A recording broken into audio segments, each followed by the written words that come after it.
నన్ను ఎన్నడూ విడువను ఎడబాయనని సెలవిచ్చిన దేవా నీకు స్తోత్రం. మా కష్ట సమయములో, మా దుఃఖ సమయంలో మా కన్నీటిని తుడచి మాకు తోడయుండి మాతో నడిచే దేవా నీకు స్తోత్రం.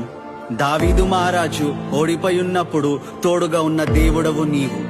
దానియేలు సింహబోన్లో ఉన్నప్పుడు తోడుగా ఉన్న దేవుడవు నీవు. యోసేపు గోతిలో ఉన్నప్పుడు అండగా నిలిచిన దేవుడవు నీవు.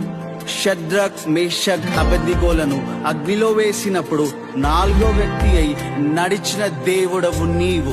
పౌలు శీలను చెరసాలలో వేసినప్పుడు అండగా ఉండి విడిపించిన దేవుడవు నీవు. మా ప్రతి బాధలో, మా ప్రతి ఇరుకులో, మా ప్రతి ఆవేదనలో తోడుగా ఉండి మాతో నడిచే దేవుడవు నీవు. నీవే మా ధైర్యం, నీవే మా బలము, నీవే మా సహాయము, నీవే మా మార్గము, నీవే మా జీవము, నీవే మా దుర్గము, నీవే మా గానము, నీవే మా సంతోషము, నీవే మా ధ్వజము. ఆదియు నీవే, అంతము నీవే, అల్ఫయు నీవే, ఒమేగాయు నీవే. నీకే మహిమ, నీకే ఘనత, నీకే స్తుతి ఎల్లప్పుడు చెందును